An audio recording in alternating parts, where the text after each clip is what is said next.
Samantha Collins stood by the floor-to-ceiling windows of her 23rd floor condo, eyes fixed on the bustling port of Seattle below. The cranes swung lazily over cargo ships, gulls screeched overhead, and somewhere a ferry's horn cut through the damp morning air. She held a ceramic mug in both hands, coffee gone lukewarm hours ago, and exhaled slowly. Even from up here, the city's pulse felt tangible, its gray sprawl a tapestry of ambition and quiet heartbreaks. Her phone buzzed on the marble countertop. She glanced at it. Another chain of marketing updates, campaigns needing last-minute tweaks, client lists needing massaging. But Samantha set it aside. Not today. Today was about something that mattered far more. She pulled her hair into a loose knot, grabbed her blazer off the couch, and headed out. In the building's lobby, the doorman gave her a nod, tipping his cap. Outside, Seattle's signature drizzle misted over the streets. She pulled her collar tighter around her neck, almost welcoming the damp chill. It felt like a memory. Driving through the city, Samantha passed Pike Place Market with its neon fish sign flickering faintly in the fog. Couples ambled beneath umbrellas, vendors haggled over fresh crabs and tulips. It was beautifully alive, but she was on autopilot. Her mind tugged elsewhere, past the skyscrapers over the Sound, to the quiet stretch of Evergreen Way. When she finally turned onto the suburban lane, Samantha eased her foot off the gas. There it was, the house, a modest craftsman bungalow with white siding and dark green trim front porch sagging slightly under decades of northwest rain. The maple tree out front had grown taller than she remembered its leaves, a deep, almost brooding red in the damp light. The old wooden swing still hung there, swaying gently even without a breeze, almost as if teasing her to sit. Flash!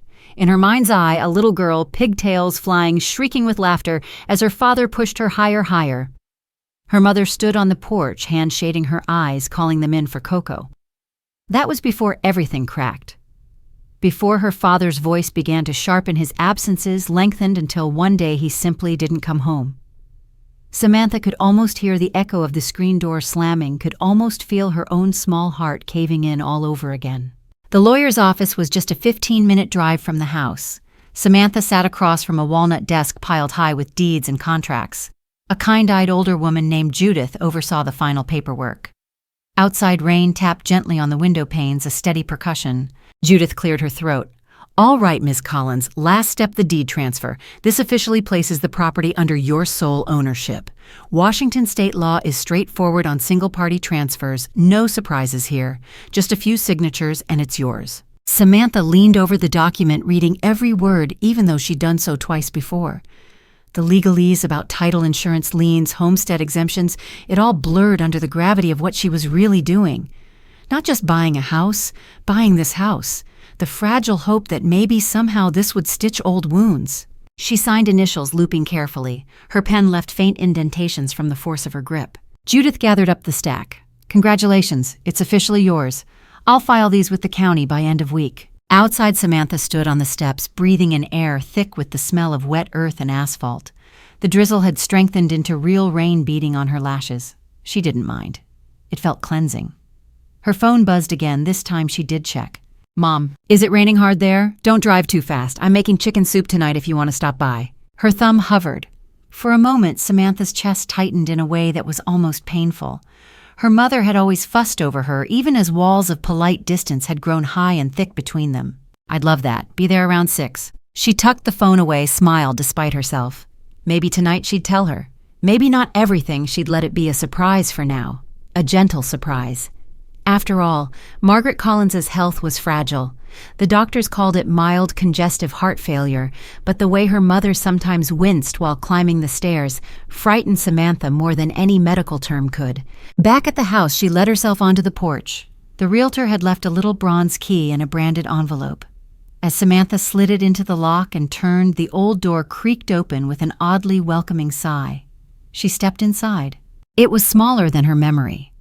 The living room had faded floral wallpaper that curled slightly at the edges, an ancient stone fireplace, scuffed wooden floors. Her footsteps echoed. Samantha walked room to room, hand skimming surfaces as if reacquainting with old friends. In her old bedroom, once painted lavender, now mostly peeled to dingy white, she knelt by the window seat. How many afternoons had she sat here with books hiding from her parents' muffled arguments? She could almost see her own reflection as a girl, stubborn chin lifted, eyes too bright, promising herself she'd grow up and never need anyone. Downstairs, she made her way to the kitchen. The faucet dripped into a rust-stained sink. She turned the handle hard, tried to stop it. It kept on dripping anyway. She took out her phone, opened her notepad app, began typing a list. Replace roof tiles. Fix plumbing. Paint everything. New locks. Surprise, Mom! A noise startled her, a quiet shuffle outside. Samantha turned toward the window, pulse quickening. A boy on a scooter zipped past, his laughter crackling through the rain. She exhaled, half laughing at her own jumpiness. As she stepped back into the living room, Samantha imagined her mother sitting by the fireplace again, mug of tea in hand. Margaret deserved to feel safe, settled. She deserved to end her days where her best memories had lived, not in sterile apartments or under the thumb of doctors. By the time Samantha returned to her car, the rain had eased into a whisper. Drops clung to the windshield like tiny glass marbles. She sat for a moment, letting her forehead rest against the steering wheel, eyes shut. For the first time in years, she felt like maybe she was doing something right. The drive to her mother's townhouse took longer than usual traffic along the I-5, slowed by a minor accident. She didn't mind. Her mind buzzed with plans, new curtains, a surprise garden bench under the maple tree, fresh paint to erase old ghosts. Margaret would light up. Samantha could already see it, her mother's eyes crinkling at the corners, hand to her chest, as if to keep her fragile heart from leaping right out. She parked outside and watched for a moment through the rain-blurred windshield. Inside, she could see her mother moving about the small kitchen, stirring something on the stove. It was warm, familiar. Samantha gathered her breath, opened the door, and stepped out into the drizzle.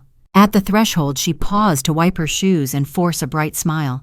Margaret turned, face creased with worry that quickly transformed into gentle delight. "Oh, honey, you're soaked. Come in, come in." Samantha let herself be pulled into the small kitchen. The soup smelled like rosemary and nostalgia. Her mother's hand, thin and cool, rested briefly on her cheek. "You look tired," Margaret murmured.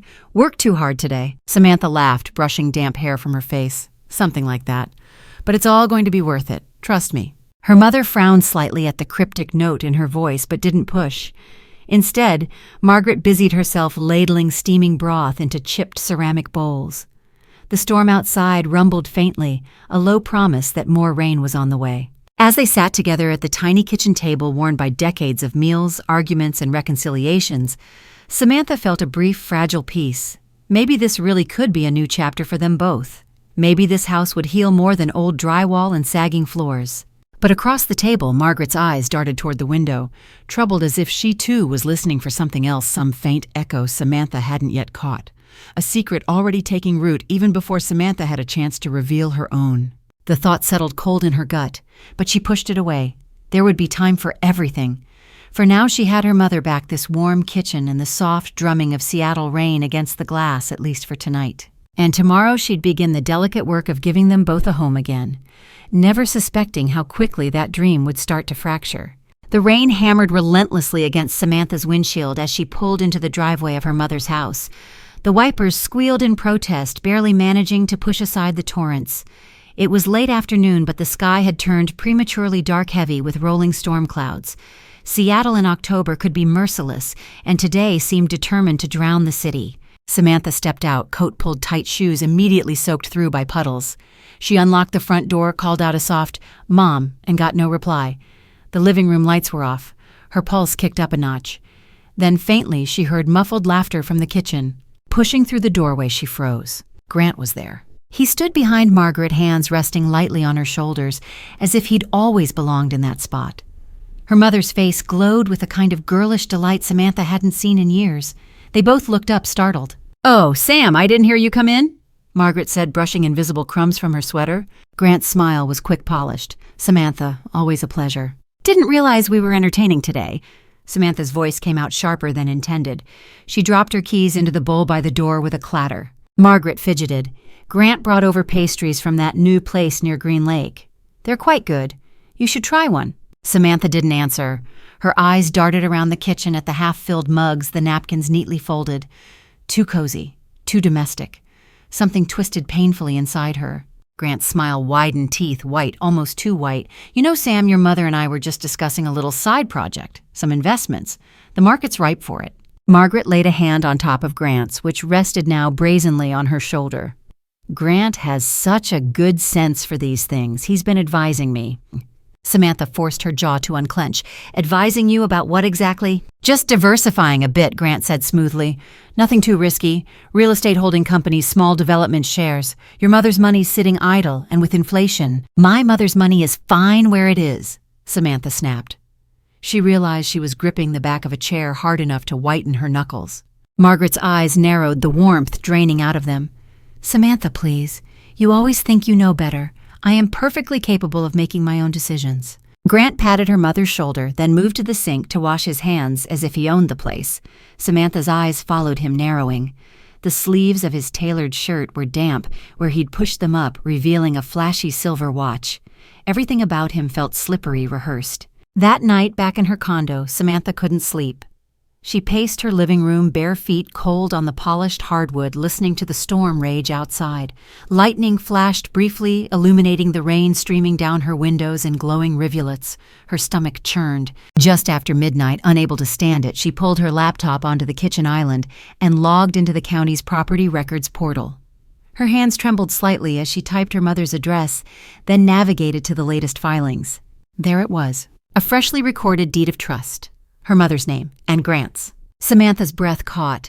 She clicked through, frantically reading the legal jargon with the detached precision of someone inspecting a wound. It was a secured loan more than $200,000 against the house Samantha had bought outright. No mention of Samantha on any of the documents. Just Margaret and Grant. A new line item in the file history chilled her. Durable power of attorney, scanned, notarized, signed a month ago, giving Grant broad authority over Margaret's financial decisions. Samantha stared at this screen until her eyes burned.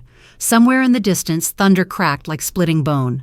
The next day, after leaving a barely coherent message on her mother's voicemail, Samantha sat parked outside a sleek glass building downtown, trying to steady her breathing.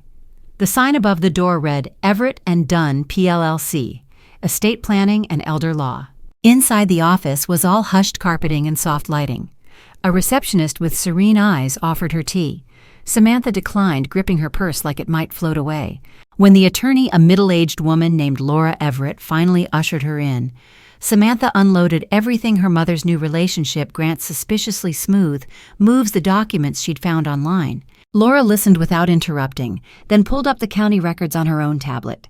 This power of attorney is quite broad, she said, finally tapping the screen. It gives him full access to sell or encumber your mother's property, open accounts, even handle healthcare directives. The question is, was your mother competent when she signed it? Was there undue influence? Samantha's throat was tight. I don't know. She seemed happy, but also confused sometimes. Laura gave a small nod, lips pressed thin. We'd have to prove coercion or incapacity to revoke it outright. Otherwise, he has legal authority. I'd recommend starting by having a direct, documented conversation with your mother. See what she says. Samantha left the office feeling like she was moving underwater. Outside, rain lashed the streets, neon signs blurred through her windshield. She sat there a long time before finally driving to her mother's. Margaret answered the door with a bright, forced smile.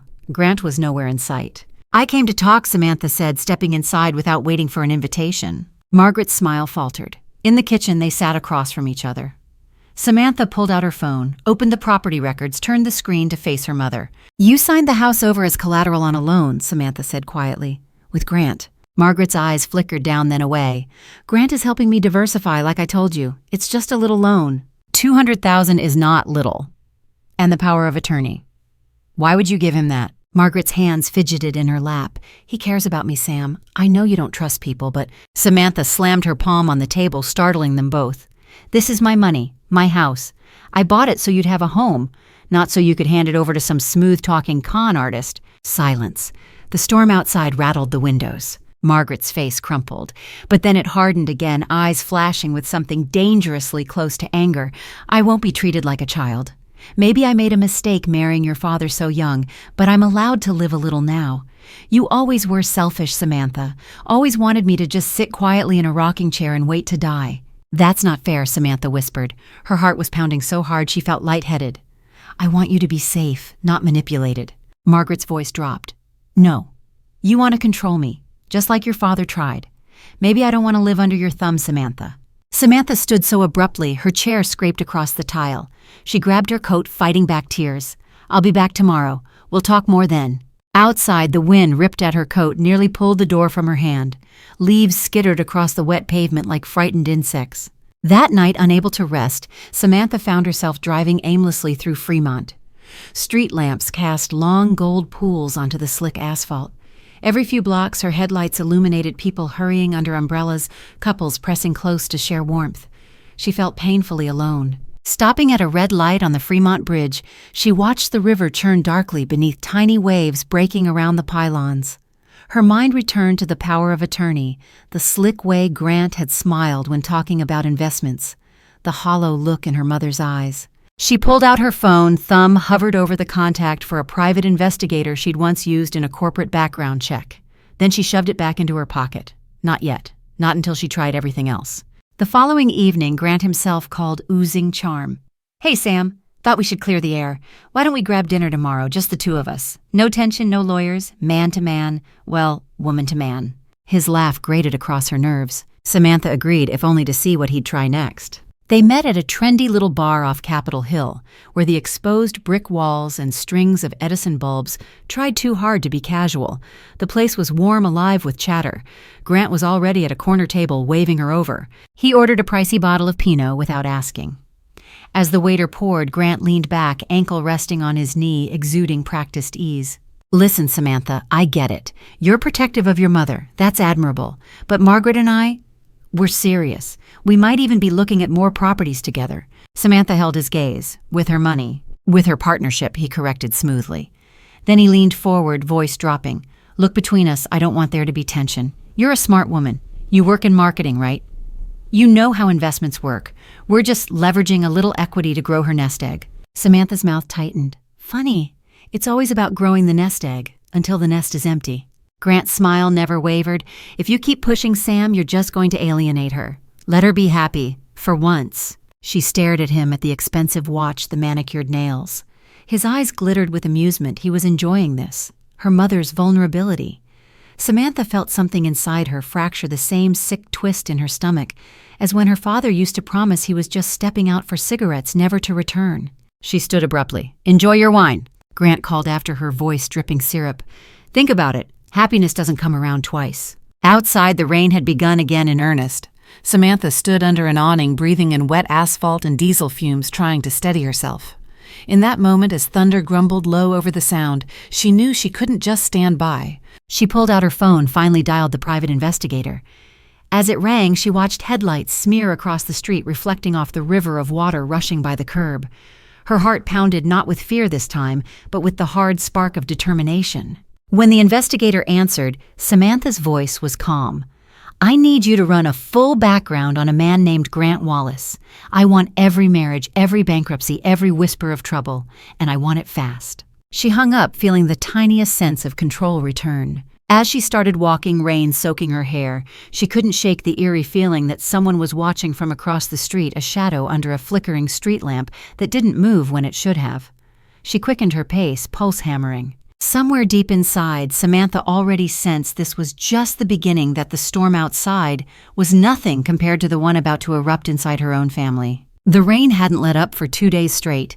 It was a relentless pounding downpour that seemed determined to wash Seattle right into the sea. Streets glistened with rivers of headlights, red and white reflections, twisting over slick asphalt. Inside her car, Samantha drummed her fingers against the steering wheel, eyes locked on the small brick building ahead that housed the office of Martin Belling Private Investigations. She took a breath so deep it almost hurt, then pushed the door open and stepped out into the deluge. Her shoes sank into a puddle with a cold splash. She didn't bother with an umbrella. The water plastered her hair to her forehead, dripped off her nose, ran down her collar in icy trails. Maybe it was penance. Maybe it just helped numb everything else. The lobby inside smelled like stale coffee and old newspapers. A ceiling fan spun lazily, doing little to chase away the damp. Martin Belling himself was at the desk, a barrel-chested man with a bushy mustache and eyes that missed nothing. He stood as she approached, offering a hand that was surprisingly warm and solid. "You must be Samantha. Got your files ready. You want the short version or the ugly one? Is there a difference?" Her voice sounded distant to her own ears. He gave a grim chuckle, then gestured to a small table stacked with manila folders. "Let's take it from the top." They sat. Martin flipped open the first folder, pushing it across so Samantha could see. Black and white copies of marriage licenses, divorce decrees, small claims judgments, even grainy security camera stills of Grant walking out of banks. 3 ex-wives. Each relationship followed the same grim pattern: whirlwind romance, quick marriage, property, or loans taken out under joint names, then Grant vanishing after leaving their credit gutted and lives in tatters. "He's slick," Martin said, tapping one photo with a thick finger. "Knows just how much to take before it becomes worth a DA's time. Then he's off to the next city." "And now it's my mother," Samantha whispered. Martin's gaze softened a fraction. "Yeah, but you're ahead of it. Most aren't." She picked up one of the papers, hands shaking. It was a scanned copy of a lawsuit from Oregon, a woman named Denise reporting that Grant had emptied their joint account, then disappeared. There was a handwritten note in the margin. "Likely Martin settled quietly, no criminal charges." Her stomach rolled. Outside, thunder cracked so loud it rattled the blinds. Samantha jumped. Martin didn't flinch. "Look," he said gently, "you want my advice, lawyer up. Hit the house with a temporary injunction. Freeze any further transactions until you sort this. Otherwise, you're gambling everything." Samantha's fingers curled so hard into her palm she felt her nails dig in. "I'll do it. Can you email all this to my attorney?" Martin nodded. "It'll be in her inbox by the time you get home." She managed a strained smile. "Thank you, really." "Go home and get some sleep, Samantha. You're gonna need it." But sleep was impossible. That night she sat cross-legged on her couch, laptop open, scouring every page of Washington state law she could find on real estate fraud, elder, financial abuse, powers of attorney. Each statute read like a distant echo, something designed for other people's tragedies. But this was hers now. Lightning lit the condo in stark white for an instant. In that frozen flash, she caught her own reflection in the sliding glass door, hollow eyes, wet hair, tangled face, far older than 32. When the darkness returned, she hugged herself tightly, trying to hold all the splintering pieces in. Near dawn, she made her choice. She drove to the old house with a canvas bag tucked under one arm. Inside was a set of micro cameras she'd ordered off the internet 3 weeks ago, back when the first small doubt had bloomed in her chest. She'd hoped they'd gather dust forever. Margaret wasn't home, likely out with Grant. Good. Samantha moved through the rooms like a ghost, footsteps muffled on the aged carpet. In the living room, she knelt by the bookshelf, fitted a tiny pinhole camera behind a row of worn hardcovers. Another went atop the china cabinet, its black lens no bigger than a pencil eraser. The last she placed behind the TV, aimed at the small safe bolted to the floor. The safe her mother had always kept documents in. The safe Grant had started asking about casually over dinner. Her hands shook the entire time. At one point, she nearly dropped the screwdriver. When she finished, she sat there on the rug, breathing hard, feeling sweat slick her lower back despite the cold. Then she waited. The next evening, the storm returned with a vengeance. Sheets of rain slammed the house, wind howled down the chimney, making it moan like something alive. Samantha sat parked across the street, laptop open on the passenger seat, eyes glued to the streaming feeds. An hour passed, then 2. Her shoulders ached from tension. She sipped bitter coffee from a thermos, heart racing at every shadow. And then movement. Grant entered the frame in the living room, alone. His hair was damp, his leather jacket dark with rain. He walked straight to the small safe, kneeling. For a second, Samantha thought he might look right at the camera. Her breath caught painfully. He didn't. Instead, he pulled a slip of paper from his pocket, compared it to the keypad, then began punching in numbers. On the 4th try, the light flashed green. The door swung open. Samantha's hands flew to her mouth. Grant calmly rummaged through the safe's contents, pulling out file folders, flipping them open. He settled on one thick envelope, property records, insurance papers, likely her original closing documents. He smirked, then tucked them inside his jacket. She barely registered the fact that tears were streaming down her face. In the corner of the feed, a digital timestamp blinked serenely, marking the moment her life broke in half again. Her phone buzzed a text from Martin. "Your PI here, forwarding new findings. Looks like Grant's last ex tried to file criminal charges. Dropped after threats. Be careful." Samantha swallowed hard. Be careful. That had always sounded like such a simple phrase. Now it felt like an impossibility. The following morning, she met her lawyer, Laura Everett, in a cramped office lit by buzzing fluorescents. Laura reviewed the footage in stony silence.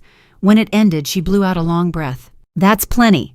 We'll file for an emergency injunction to freeze any transactions tied to the property. I'll also contact the local DA about possible fraud charges." Samantha nodded, jaw set. A tremor ran through her but didn't break the surface. Do it. And if you can get it expedited, please, he's days away from selling. Laura placed a hand over Samantha's. We'll stop him, I promise. 2 days later, the order came through. A judge's scrawl on official letterhead halted any transfer of ownership, any lien adjustments, anything that might let Grant funnel more money out. Samantha held the paper like it was a life raft, but she knew it was only a piece of the war. That night, as the wind ripped branches from trees and slammed them against window panes, she sat in her mother's living room. Margaret perched stiffly on the edge of an armchair, eyes darting. "Why are you doing this?" Margaret's voice cracked. "Freezing everything, you're ruining my life." "No, Mom," Samantha whispered. "I'm trying to save it, and yours. You're just jealous, because I found someone who loves me." "Loves you." Samantha's laugh was hollow. "Grant has 3 ex-wives who said the same thing. He drained them, left them in debt. One of them nearly lost her house." Margaret pressed trembling fingers to her lips. For the first time, doubt flickered. But then her shoulders pulled back brittle. "You always have to control everything, Samantha. Just like your father. Maybe you can't stand that someone else might make me happy." It felt like being stabbed. Samantha stood abruptly, unable to breathe in that room another second. "I'll be back tomorrow. I'm staying close." She drove aimlessly again, ending up parked by the Ballard locks. The dark water churned below, swollen from days of rain. Somewhere far off, a foghorn sounded. Samantha closed her eyes, rested her forehead against the steering wheel, and let herself sob until her body hurt from it. But by dawn, her tears had dried. Something colder, sharper had taken their place. It was 2 days later when Grant showed up at the house with 3 men. Samantha saw them through the rain-blurred kitchen window, first Grant in his sleek black coat, hands tucked casually in pockets, flanked by 2 hulking figures and a wiry man who kept looking over his shoulder. Samantha's pulse kicked hard. She moved to the living room, positioned herself near the coffee table, where her phone lay ready, already dialed to her attorney's direct line. The front door burst open without so much as a knock. Margaret's startled gasp came from behind her. Grant stepped inside like he owned the place. "Evening, ladies," he drawled. His smile was wide reptilian. "We need to have a little chat about your meddling." The 2 bigger men fanned out behind him. The wiry one hung near the door, eyes restless. Samantha didn't move. Her voice was calm, almost frighteningly so. "You're trespassing, Grant. Leave now." Grant chuckled, shaking his head. "Oh, Sam's still so dramatic. We're here to work this out quietly, for everyone's sake." Quietly, Samantha gestured to the thugs. "This looks like intimidation." His grin didn't falter. "Call it incentive, you pull the injunction, we all walk away happy. Otherwise," he spread his hands, "things get messy." Samantha didn't break eye contact. Slowly, deliberately, she reached down, pressed a button on her phone. Speaker clicked on. Laura's voice filled the room. "This is Laura Everett. Ms. Collins, are you all right?" Grant's expression twitched. Samantha continued, voice icy. "You're being recorded. My lawyer is on the line, and the police have already been dispatched." A beat, then distant rising sirens, closer than they should have been. Grant's face blanched. "Shit," one of the big men muttered. Outside, Grant hissed. But before they could move, red and blue lights flared through the rain-streaked windows. Doors slammed, boots pounded up the porch. The front door burst open again, this time with uniformed officers flooding the entryway. "Seattle PD, hands where we can see them." Chaos erupted. The 2 enforcers froze, hands lifting. The wiry man tried to bolt but was tackled instantly. Grant stood there, jaw-clenched, eyes darting wildly. An officer approached, cuffed his hands behind his back with practiced efficiency. As they let him out, Grant's eyes met Samantha's one last time. No smile now.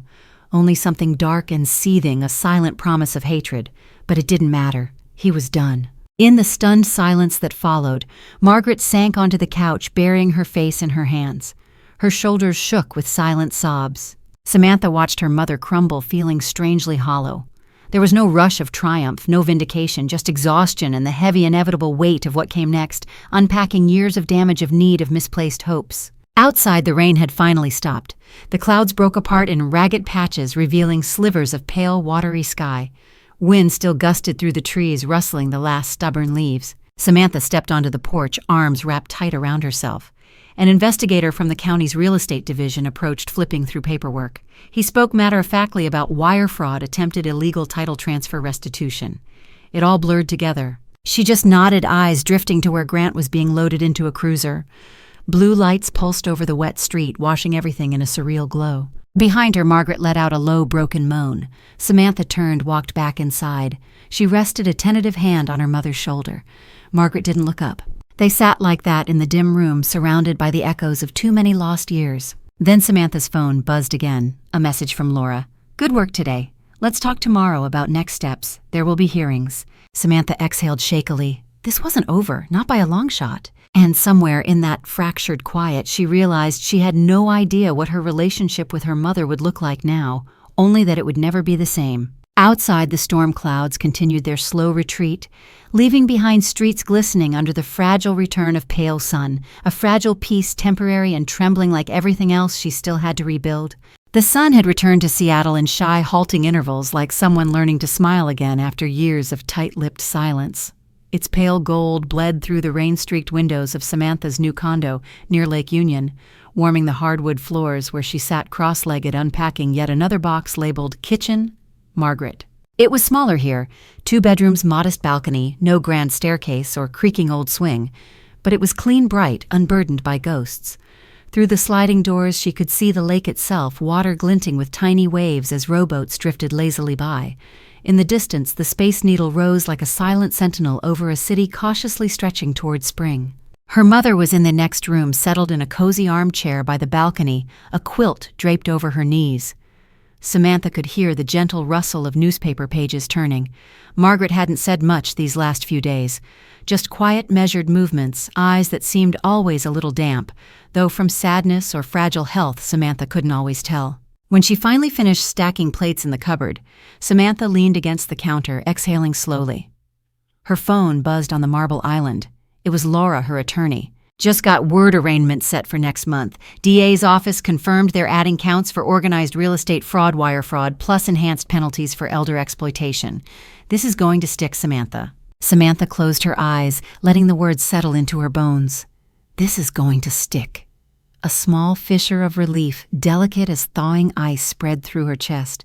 She typed back, "Thank you, Laura, truly. Keep me updated." When she stepped into the living room, she found Margaret watching the lake eyes far away. The newspaper sat slack on her lap.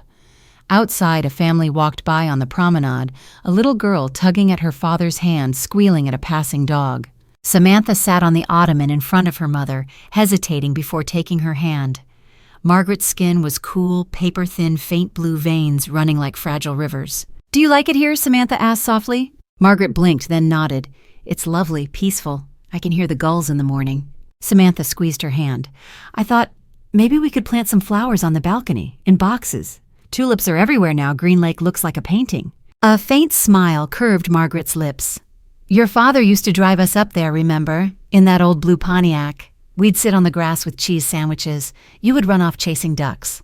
It startled Samantha how long it had been since her mother mentioned her father without bitterness. She smiled faintly despite the small stab of old pain. "Yeah, I'd come back with muddy shoes and grass in my hair." Silence stretched. Margaret's gaze drifted down to their joined hands. Her voice, when it came, was a fragile thread. "I'm sorry, Samantha." Samantha's throat closed. "For what?" "For everything. For letting him Grant get so close. For doubting you. For making you feel like you were the villain when all you did was try to protect me." Samantha blinked hard, felt tears threaten. "I wasn't perfect, Mom. I was angry. I said things I shouldn't have." Margaret shook her head. "No, you were right. I was so lonely after your father left. I thought someone finally saw me again, not just as a mother or an aging woman. It was stupid, but it felt good. And I was too proud to admit how scared I was when it started unraveling." Samantha knelt forward, pressing her forehead gently against her mother's. "You don't have to be scared anymore. I've got you. Always." Margaret let out a shaky breath. For the first time in weeks, her shoulders relaxed. Together they sat like that, breathing in sync, the lake beyond them catching late afternoon sun in small, brilliant shards. Returning to work was surreal.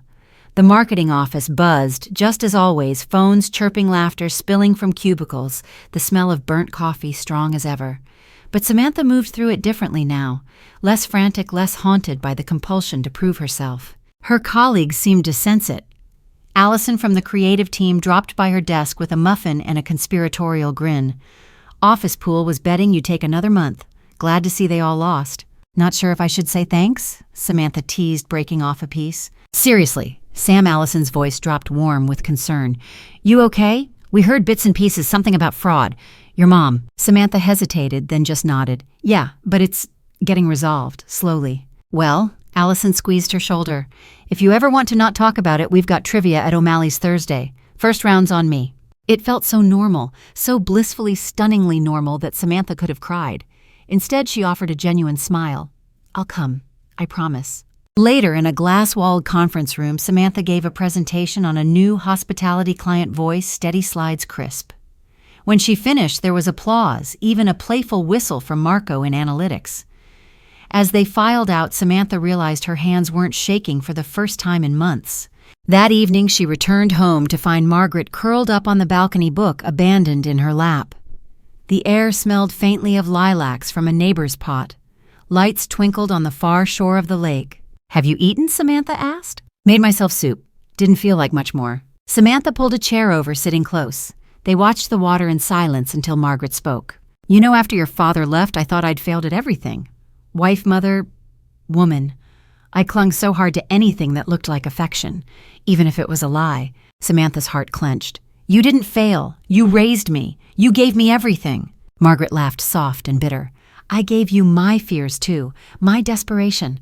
Maybe that's why you fight so hard now to keep it all from happening again. Samantha looked at her mother, really looked, and saw not just the lines of age or the weary eyes, but the remnants of the bright, laughing woman who'd once pushed her on swings, painted her bedroom lavender, stayed up late sewing costumes for school plays. Maybe forgiveness wasn't for Grant. Maybe it was for Margaret so she could stop flinching at her own mistakes, and for herself so she could let go of the old anger that kept her from breathing freely. Samantha took a deep breath of lake air.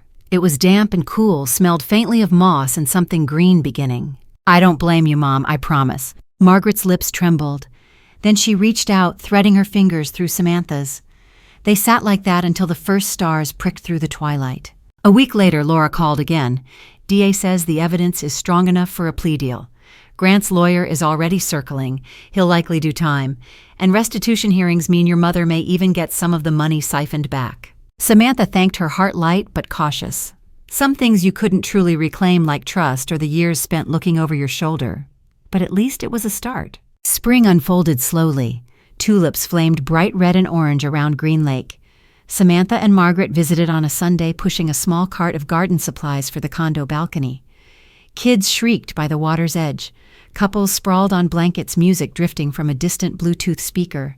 Margaret paused by a bed of yellow tulips, fingertips brushing the soft petals. I forgot how beautiful this season could be.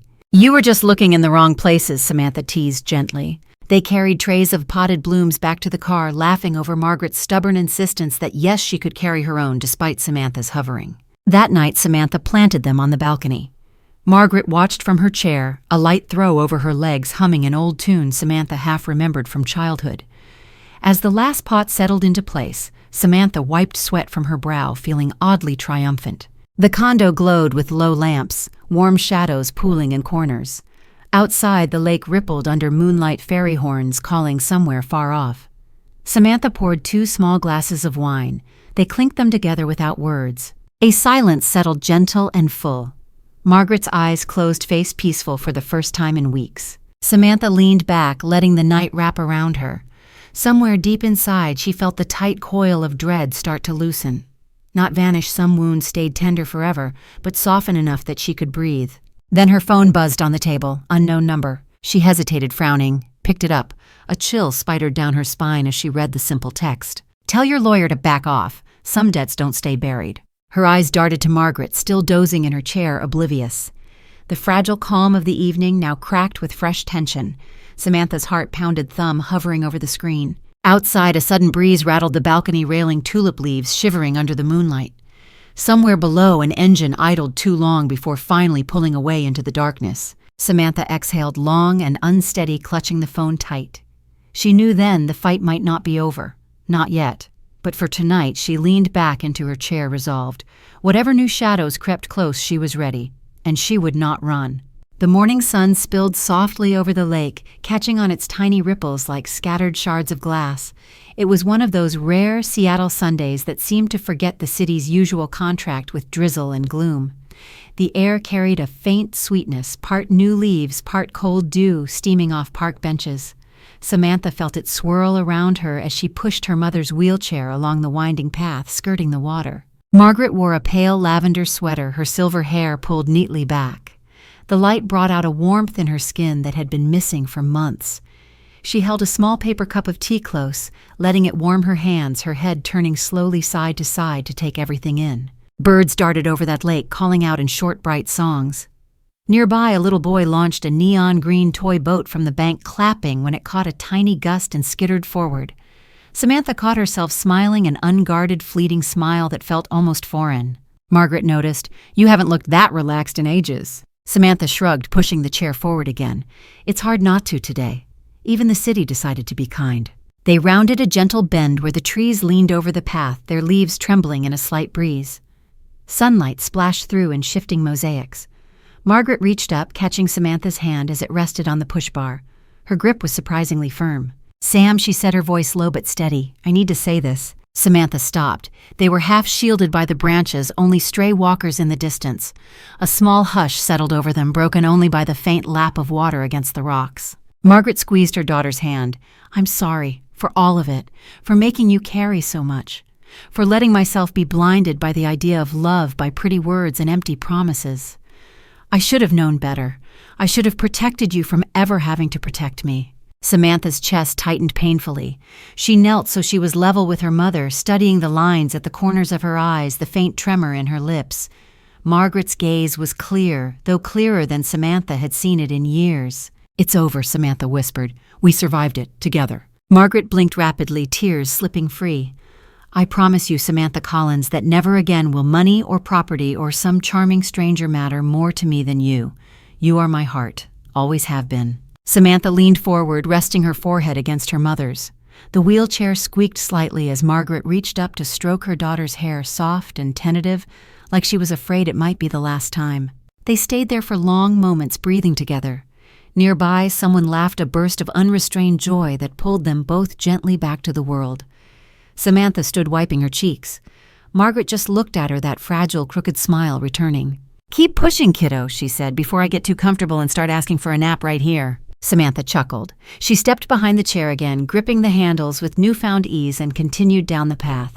They passed a pair of elderly men feeding ducks, a teenage girl sprawled on a picnic blanket reading a battered paperback, a young couple dancing clumsily to music only they could hear. Life, stubborn and beautiful, unspooled all around them. They talked about small things, what to plant on the balcony next, whether to try that new cafe by Capitol Hill that Allison kept raving about. Every now and then Margaret squeezed Samantha's hand as if reassuring herself that this was real. A vendor cart was parked near the main promenade, bright umbrellas flaring over neat rows of iced lemonade. Samantha bought 2 cups. The vendor, a young man with a wide grin, winked as he handed them over. "Best day for it all spring." Samantha handed one to her mother. "Cheers to that." Margaret took a sip, eyes closing in pleasure. "God, that's tart. Perfect." They found a small overlook where the railing curved out, offering a sweeping view of the lake.